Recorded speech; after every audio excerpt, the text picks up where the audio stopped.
Before I start my talk, I just want to pick up on some of the points that Cameron mentioned there about AI and GDPR and all these things. And no doubt you're here today and you're going to be hearing from different speakers and speaking to people out here. And it's very easy to go away overwhelmed thinking, well, how do we take all this? What should we focus on? What should we do? And I always think it's very important to bring it back to understand what business you're actually in.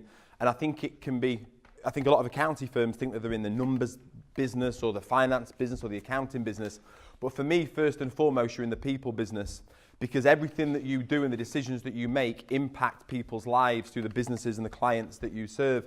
And I think it's always important to bring it back to that. And AI is fantastic and all these things is fantastic, but ultimately it has to be there to help us to serve our clients better and to have a greater impact on their businesses. And when you actually stop to think about the number of people's lives that you actually impact, it's not just your clients, but their families, their staff, your clients' clients. There's thousands and thousands of people that your firm impacts. And I think it's always really important to pull it back to that as your true north to be able to make the right decisions with regards to technology and various other things that you take on board.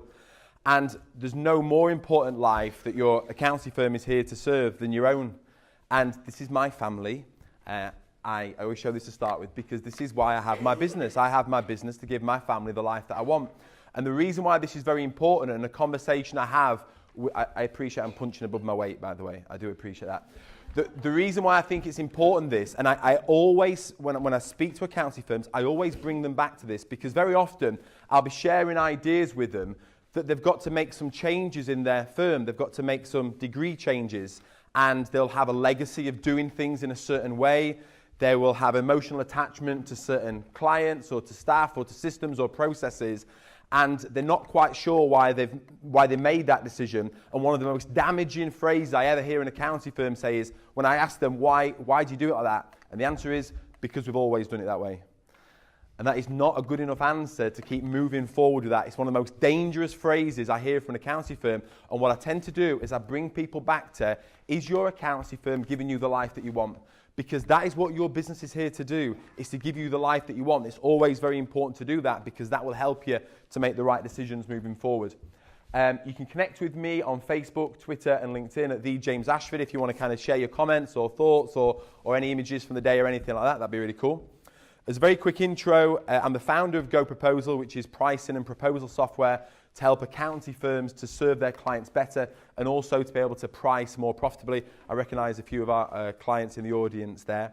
I'm also the best-selling author of a book called Selling to Serve, which kind of maps out the process that we use in my accounting place to grow our business. And as Cameron said earlier, I'm the director of my accounting place based here in Manchester. Just to kind of paint the picture a little bit, we work exclusively with digital creative agencies. We have 130 clients. We have a monthly recurring revenue of about £65,000. Over the last 9 months, we've grown that revenue by 50%. Half of that growth has come from new clients. Half of that growth has come from the existing client base that we have. Our average fee is £450 a month, and kind of our platinum clients who we'd be focusing on attracting are between £1,000 and £3,000 a month. And I never stand here saying we've figured it all out, because we absolutely haven't. We are work in progress. We are constantly evolving, constantly making mistakes, constantly improving on those and moving our business forward. But what I like to be able to do is kind of share some of the things that are working well for us, and if they can help you to kind of accelerate your growth and shorten your learning curve, then just take them and use them and steal them and implement them. That'd be cool. And I just think it's quite interesting how I first met my accountancy place. So I'm from Doncaster, which is in Yorkshire, where God's from, and I had to travel all the way over the Pennines to Manchester, where it always rains, because I'd heard about my accountancy place. And my accountant at the time was charging me £150 a month for the service he was providing me with, and he was trying to upsell me into £250 a month worth of services, but I couldn't see the value in what he was offering me. And I was a proper pain in the backside client, okay? So you understand, just paint that picture. I've then come over to Manchester, met my accountancy place, and Paul Barnes, the founder of my accountancy place, showed me a completely different set of services because he took the time to understand what the real challenges were that I was facing. He asked me what was keeping me awake at night. He asked me what my personal goals are, what I was looking to achieve, and then how could they implement a set of services that would help me to achieve those goals and overcome the obstacles that I was facing. And when he presented those services to me, it came to about £550 a month. So I was like, that's brilliant, where do I sign? And he said, oh, it doesn't work like that. What we'll do is we'll produce you a proposal and a letter of engagement and we send it over to you and you sign up for it. I said, okay, that's cool. So I left and I kept checking my phone, got on the train, kept checking my phone, didn't get anything. Got back to my wife in Doncaster and she said, how did it go? I said, oh, brilliant. We've met the perfect accountancy firm. They're really going to help us to grow our business. She said, okay, cool. How much is it going to be? I said, £550 a month. She's like, what? What are you getting for that? I'm like, I have no idea, but it sounded brilliant, right? She said, well, so she got me to speak to some other business owners that we knew, got to speak to my brother who runs a successful business, and over the space of the next few days, I talked myself out of it.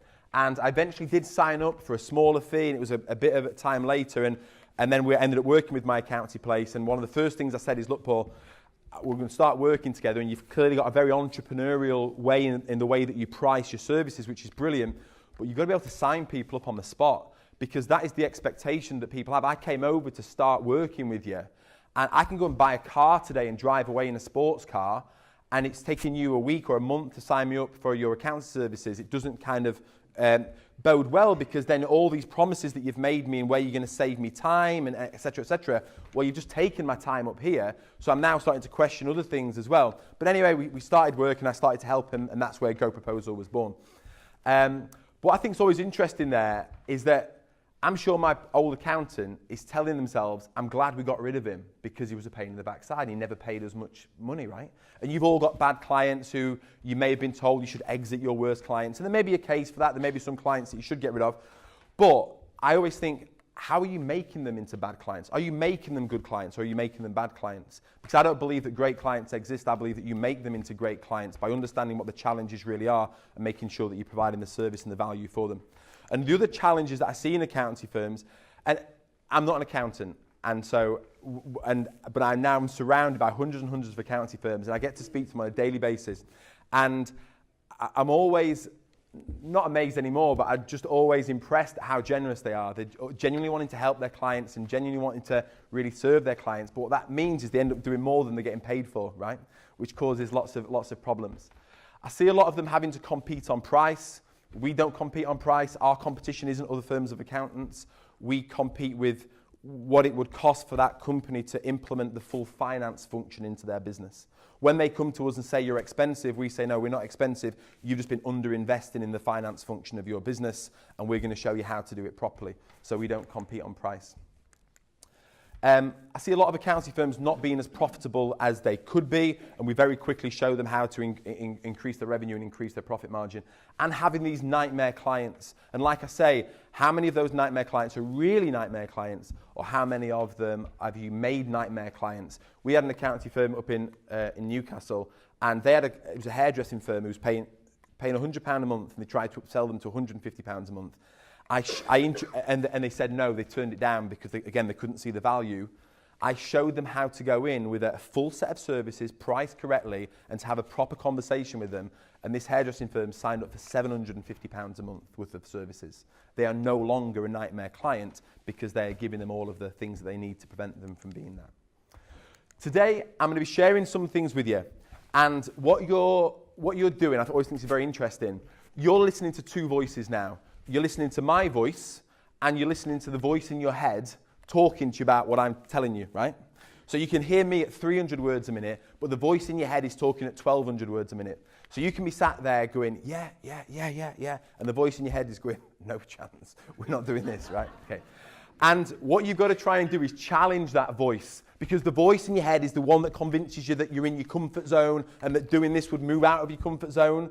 But then when you actually think about it, you're not comfortable right now with the way that you're doing certain things. So it's not actually a comfort zone that you're in, it's just your familiar zone, right? We want to move you out of that into your true comfort zone, but we're going to have to take you out into the unfamiliar. So all I would just ask you to do today is just challenge the voice in your head. So when I say something, the voice is going to go, yeah, we know that. We already know that. We can ignore this bit. Just challenge it and say, just because we know it, are we doing it?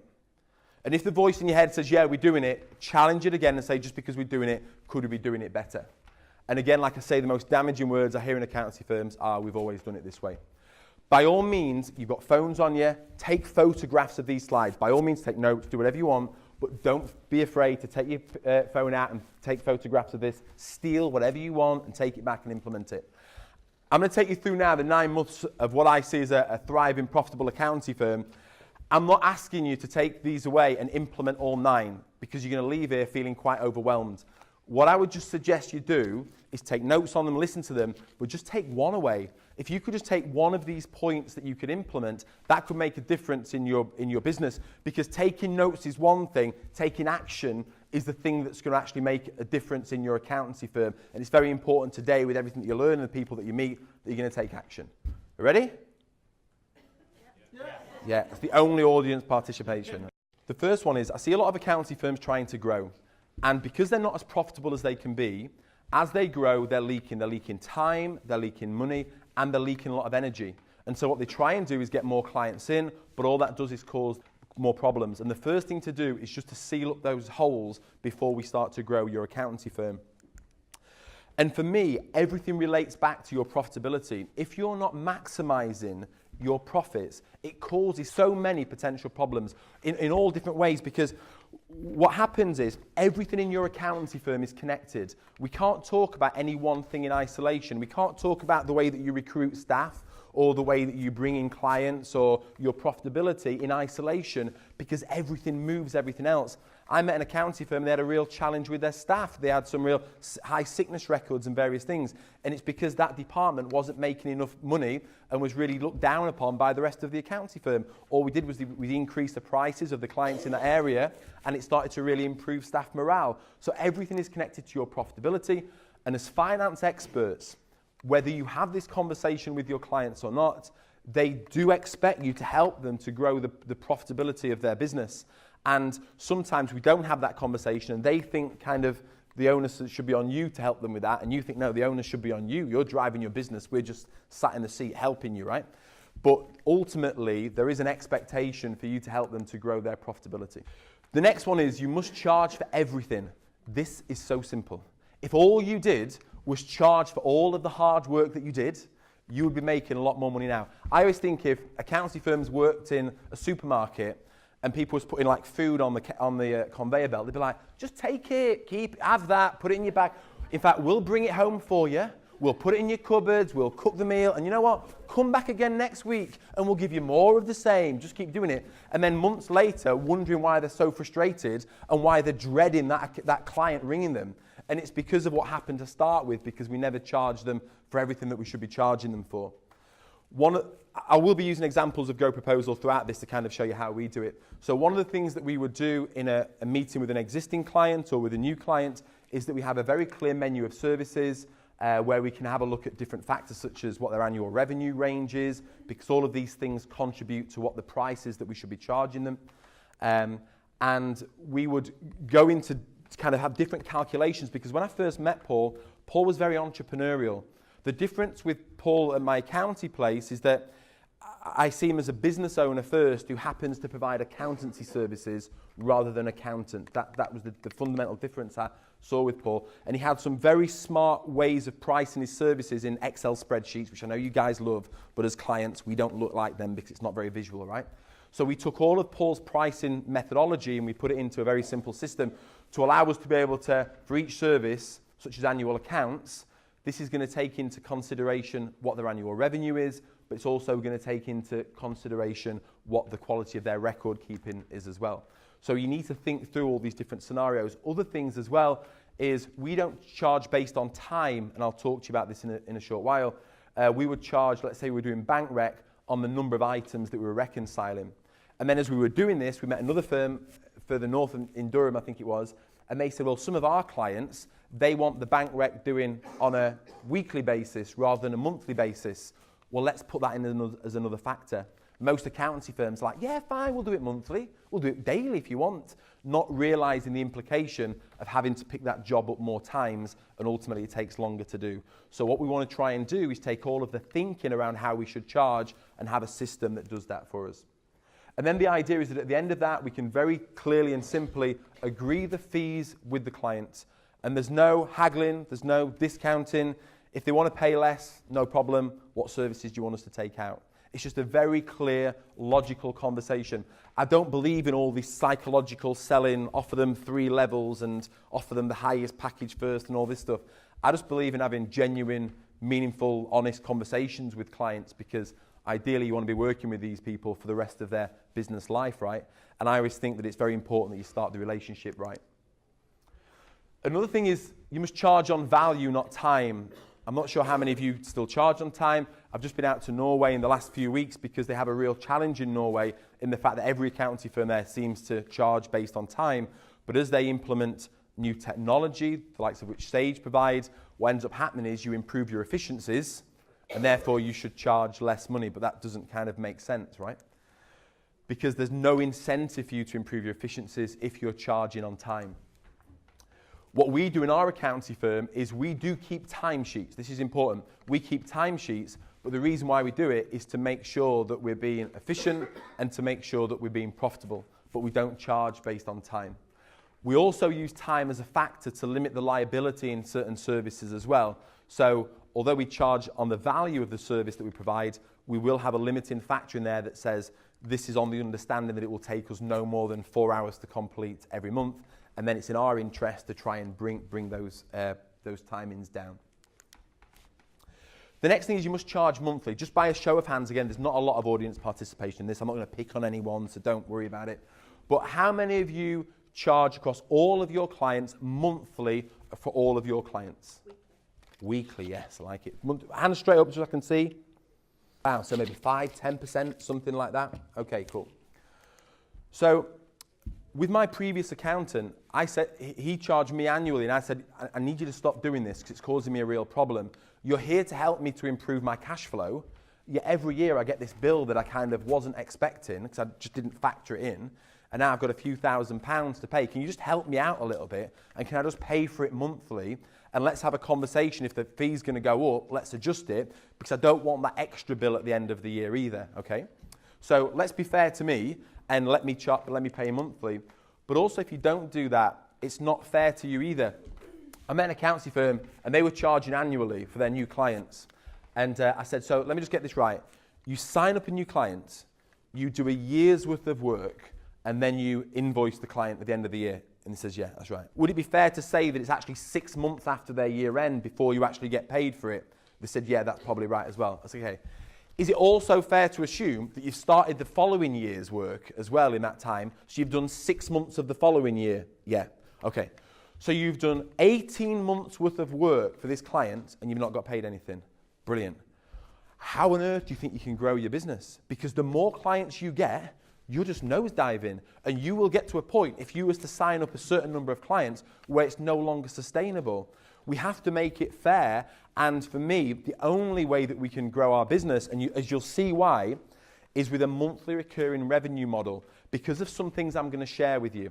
If you charge annually, it backs you into a corner, and it's going to prevent you from doing some of the things that I'm going to share with you. There is a challenge of how do we then take our clients who are paying annually and move them over to monthly, but we've helped many accountancy firms with this transition, and there is a fairly painless way that you can do that, and you can bring clients on board with it. But this is really, really key.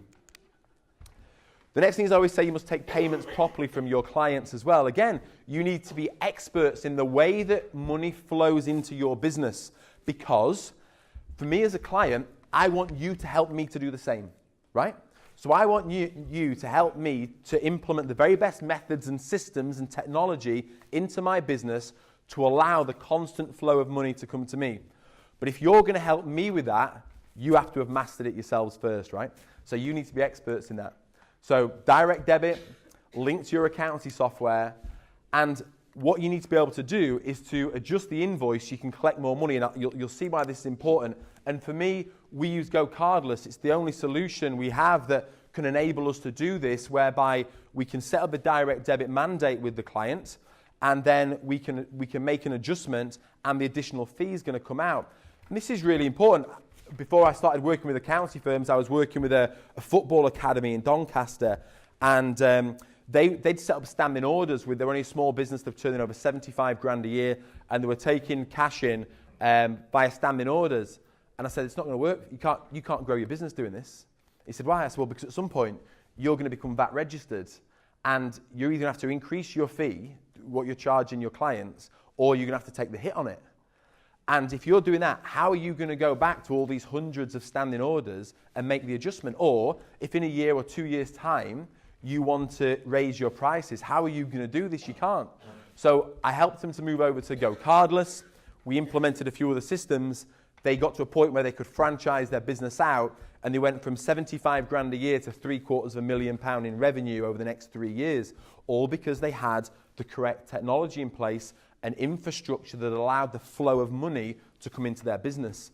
And this is why, for me, you guys need to be absolute experts in this, not only for yourself, but so that you can have the greatest impact on your clients as well. This is a really key one. If you've taken notes so far and you were looking for that golden one that you can really make a difference in your business, this is the big one. Removing scope creep. So scope creep for me corrodes everything.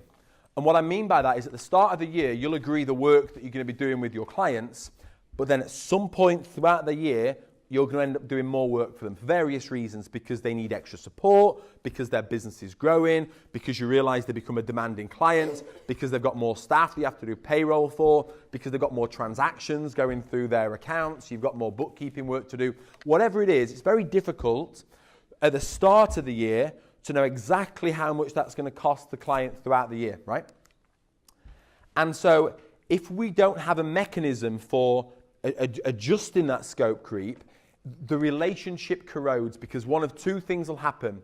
The first thing is you'll either get to the end of the year, realize you've done more work for the client and hit them with the big bill, right? The extra work to mop up all the additional work that you've done, at which point they hate you. You need to know this. I've spoken to many clients. They hate you at that point. If they could leave you at that point, they would do, because they didn't expect it, they don't feel it's fair. Or the alternative is you guys take the hit and you just do the extra work for them because you're nice people, you want to help them, they're a growing business, right? And you don't charge them for the additional work, at which point, deep down, you hate them, right? But either way, the relationship corrodes. And so we had to put a mechanism in place in my accountancy place to preserve the relationship. And what we do is we make sure that we charge for everything, and this is the key thing that we do. We carry out a fee review every quarter with all of our clients. Not across all of their services, just across bookkeeping and payroll. So every 90 days, we'll pick up the phone with our clients and say, hey, we're ringing you for your fee review. We've just been through your accounts. It looks like you're doing really well and you're growing your business. You've got more transactions that we're reconciling for you, more invoices that we're raising, more debts that we're chasing, etc. And so what we're going to do is we're going to amend your fee slightly. It's only an extra £50. You don't have to do anything because everything's set up on Go Cardless. So we'll sort out the payment for you. And the great news is you're doing much better in your business and you've got no more work to do. We will continue to take care of this for you. Is that okay? Now, what we do is we have that conversation up front with our clients when we first sign them up to manage that expectation for them. And likewise, if they've got less transactions, we'll reduce the fee in that area as well. For me, the way we position it to our clients is it's just about a fair value exchange. What is the value that you're getting in return for the value that you're paying?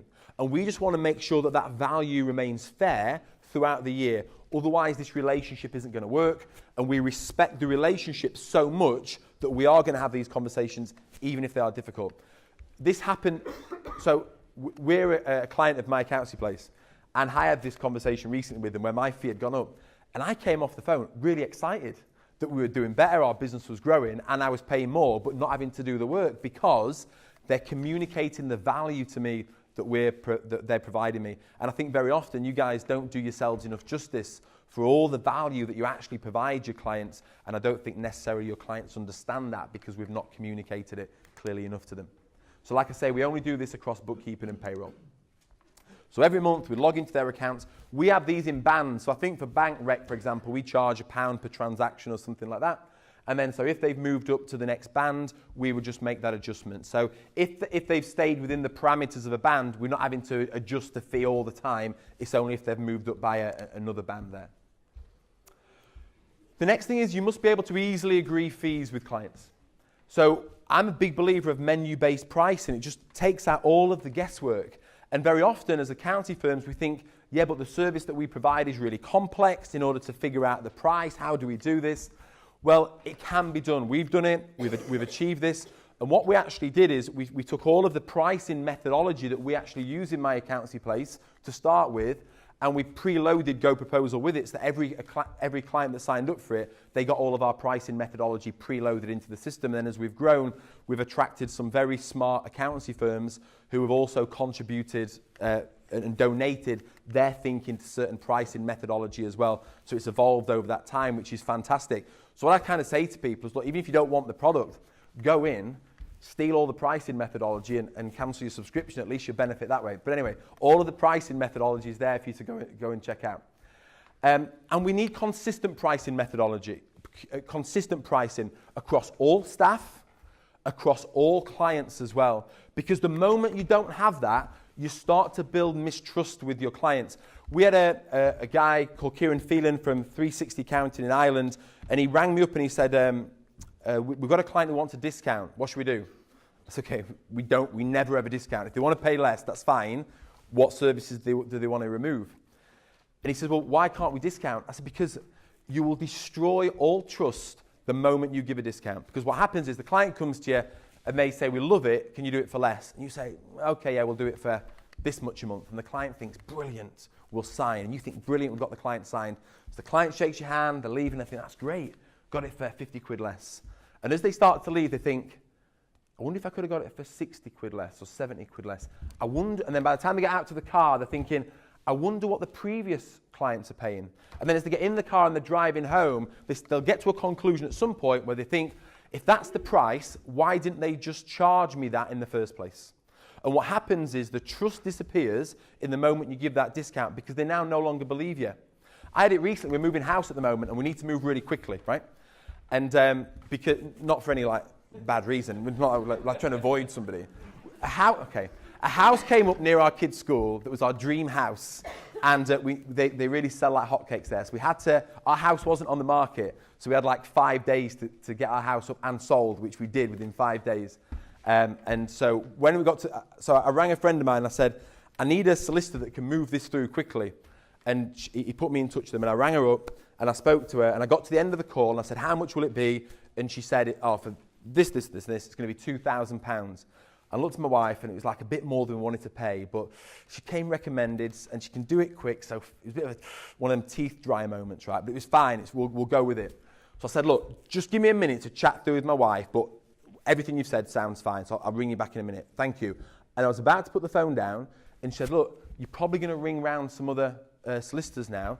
If you do and you're able to get it cheaper, please feel free to ring me back and we can have another conversation about price. But as it stands at the moment, that's the price. I'm like, okay, thank you, bye. Do you know what you've just done? You've just lost all credibility and all trust. I will never, ever ring you because I now don't believe a single word that you say. If she'd not said anything, if she'd left that last 30 seconds off the call, we were signing up, we were paying the fee. We got it a lot cheaper in the end, but that's a different thing.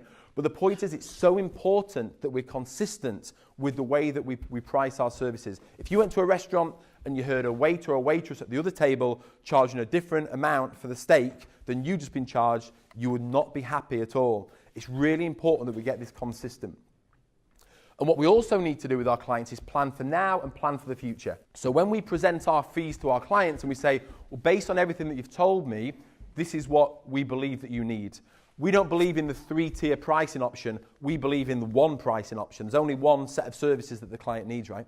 So we present the set of services. We get to a fee at the end. If they say that's too much, no problem. What do you want to take out? Let's say they say we'll do our VAT returns ourselves. Fine, no problem. Let me just explain our 6-point step that we go through every quarter with regards to your VAT returns to make sure that you're minimizing the tax that you pay. And if they still said, no, we don't want it, no problem at all. We're going to take it out, but I'm going to put it on your roadmap as something to consider in the future. Because as you grow your business, you may want to hand this over to us. So it's a very logical conversation. And what this does, it allows you to easily get the rest of your team doing this as well. We agree with the fee with a client and we sign them up. It's really straightforward. And this brings us on to one of your greatest assets that you have, which is leveraging your team.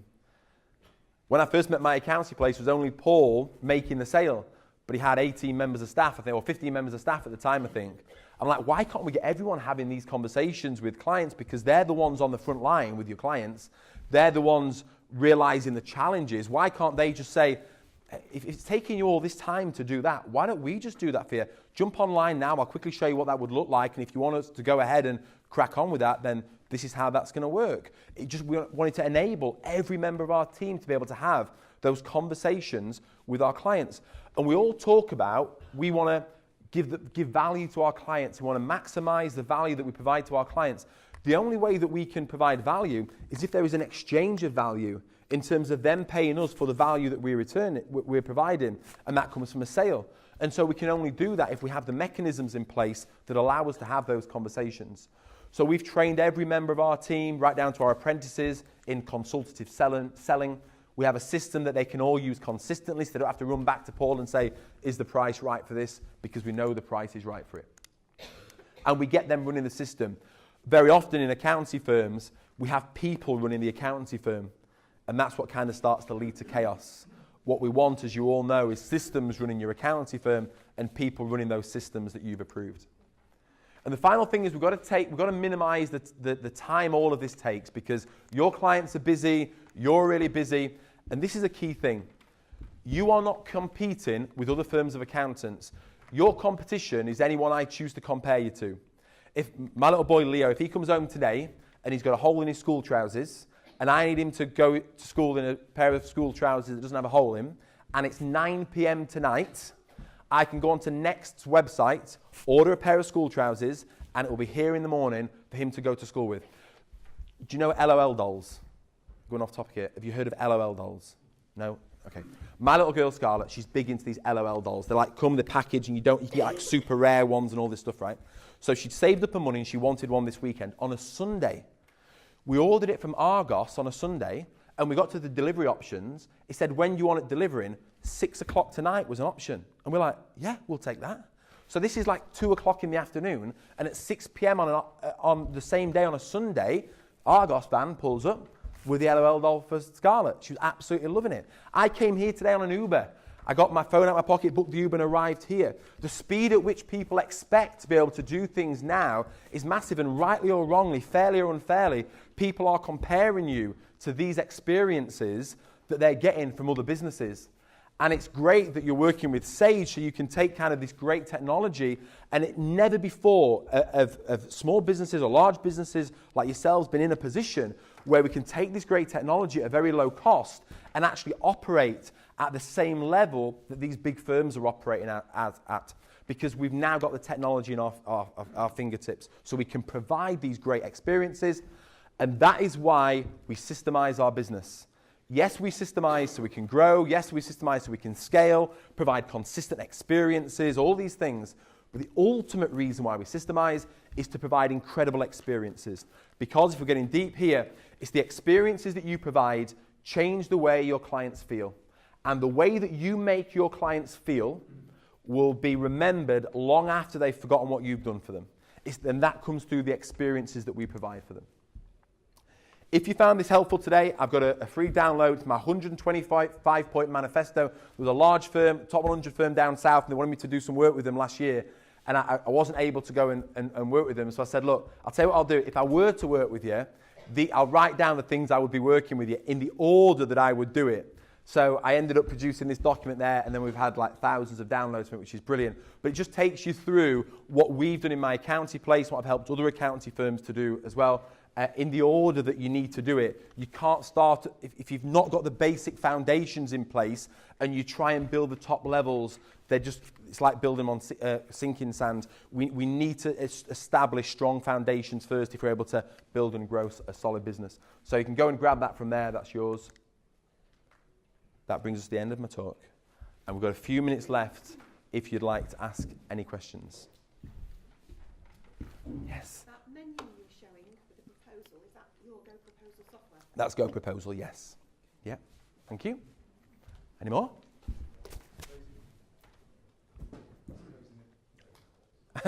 It's just a fake microphone, it doesn't work, yeah. Just makes you feel good. Just explain that to me again, sorry. So you've already got clients paying you on standing order. Yeah. Have you got any advice from shifting people over to direct debit payments, which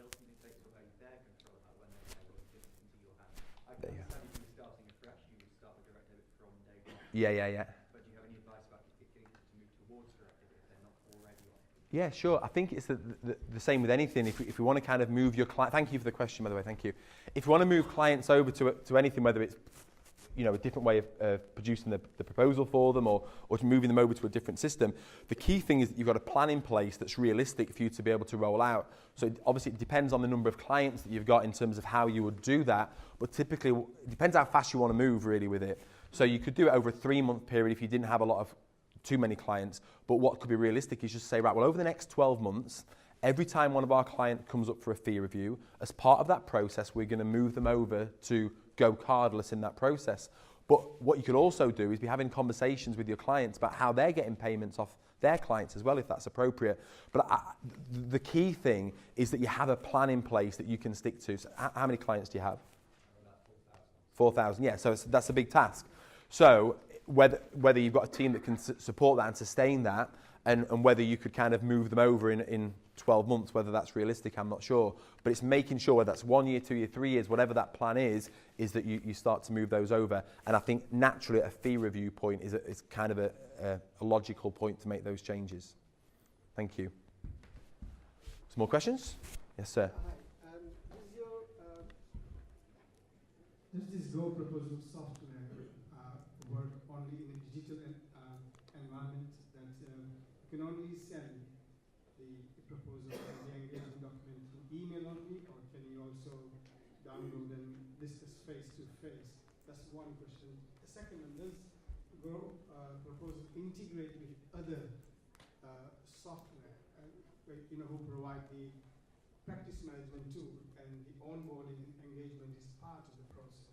Yeah, sure. Thank you. Great question, Shiz. Let's go back to your first one. Your first one was... What's your first one? Downloadable. That's it. Confused me. That's it. I was going to do one question.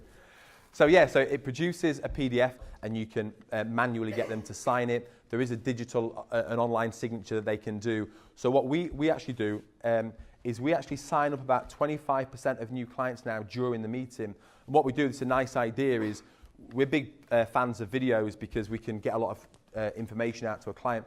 So before they actually arrive at the proposal meeting, we'll have sent them a video showing them where they're coming to. We've got a really nice video of Paul stood outside. This is our offices. This is where you come to. This is the buzzer that you press. This is the agenda that you're going to be going through in the meeting.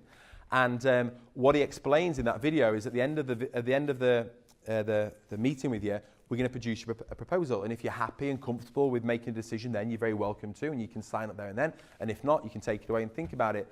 But we actually manage the expectation of the client. So we get a lot of people, so we do it on an iPad and they digitally sign it and they're away. Videos are great for this type of thing. But absolutely right, you can download it, print it if the client wishes, or if you wish as well, and get a manual signature on it. What was the second question?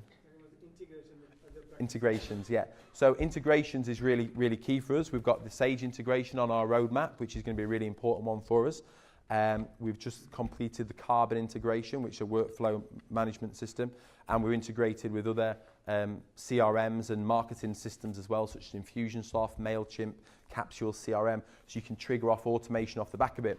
The other thing that you can do is once they've signed it, you can direct them anywhere you want upon signing the letter of engagement. So again, what we do in our firm is once they've signed the letter of engagement, they instantly get taken through to a thank you page on our website, which is again a video of Paul saying, hey, thank you so much for signing up for my accountancy place. Really looking forward to starting this journey with you. And he explains what we're going to do. And then he says, beneath this video here is a form that we'd like to start to capture some more data from you so we can onboard you as seamlessly as possible. Please fill out as much as you can. If you can't find all the information, don't stress about it. We'll get that information off you. So we have a seamless experience. And at the end of that form, when they've given all the information, rather than a submit button, it says, go and set up your direct debit mandate. So they hit that, they then go through and set up their Go Cardless mandate, and at that point we'll have called them. So it's trying to make this kind of this, we call it a red carpet treatment, but how do you make the whole experience really amazing for a client? If we're signing clients up paying us £1,000 a month, £12,000 a year, over 10 years, £120,000 if we didn't increase our fees, that's the price of a decent sports car, right? And so if you want to be attracting clients of this size, you've got to be providing them with that level of experience that wows them and that makes them feel significant and is consistent every time throughout the whole process. And thankfully, a lot of this can be automated. That said, as I said to you before, the whole reason that we introduce technology is to bring us closer to our clients. Again, whether you use GoProposal or whatever system you've got, another really good idea that we do is that once we've produced a proposal, if they don't sign there and then we send the proposal to the client, as soon as they've left, we then jump onto the laptop and we do a screen recording of the proposal, talking the client through it, saying, hey, thank you, James, so much for coming to meet with us today. Great to be able to present our services to you. Let me just talk you through the proposal again and kind of show why we included certain items in the proposal. We then put it on Vimeo, we send that to the client, password protected, so they're able to watch the video again because they're going to be talking to their mate in the pub or their brother or whatever about the services you've just presented to them. We want to arm them with everything that we can to be able to make a decision. They've already got the proposal, but if they've got a 5-minute video as well, it really wows them. It's a really nice touch point, and it's free to do. It's so easy to do all of these things. Any more questions? 3 minutes left. Someone's got a question. Yes, Shab. We've got a question from Shabby. You said you weren't going to get involved, but that's fine. We'll get you involved now. That's good. Could you just tell us what happened with the house? You said further on. Yeah. No, I'll tell you what was interesting when I sold the house. It's interesting is we needed to move quick, so the estate agent showed 3 people round. And I said, look, can I show the next people around the house? And he said, well, we don't do this. We're the estate, we're the professionals. We know. I said, I know you're the professionals. But this is an interesting point, this. What estate agents do typically is they just go into a spiel about the house because they've learned off a script. Well, let me take you through to the room and the garden and this. And what they don't do is ask the person looking around the house what's important to them. Because it might be nothing to do with the house. It might be the fact that the dad lives on the next street or they want to play golf or that it's near the kid's school, right? And I think it's a really valuable lesson for accountancy firms. Very often we go into a spiel about what we think the client needs or what we think is important to them, rather than asking the question, what's important to you? Thank you for coming looking around. What's important to you? So this couple came round, they came round in the evening, and I showed them round, took them round, and I got to my first ever house viewing I've done, got to the end of it, and they said, can we have 10 minutes to decide? I said, you can have as long as you want, it's fine. So they left, and they came back 10 minutes later, and they said, if you leave us the dishwasher, we'll pay you asking price. I said, fine, we've got a deal. We threw in the hot tub as well, and we shook hands on it, and that was it. But it all comes back to genuinely understanding what it is that the client wants. And I think if I can just give you something else to take away from this. For me, it's really important that if we bring it back, this is a good circling of this, like I prepped you for that. It's really important that we, again, recognise that we're serving people here who happen to have businesses, and their businesses are here to give them the life that they want. And it's really important that you are having meaningful conversations with your clients, understanding what their personal goals are. If you don't know what your client's personal goals are, there's no way that you or your team can be serving them to the extent that you should be. The conversation that I have with my accountancy place, and they treat me just like any other client, is they will be asking me questions. Are you any closer to moving into that house yet? Are you any closer to finding the house yet, was the question recently. Are you ever, and my wife wants to leave employment, she can spend more time with the children. Are we any closer to your wife leaving employment? Because they know that they're the key drivers for me this year. A year or two ago, one of my key drivers was to be able to take my little boy to and from school every day. Then my little girl was born, it was to take both my children to and from school every day. They're the key things that actually make a difference in people's lives because they're the real tangible things. And that's why they set out to set up their business in the first place.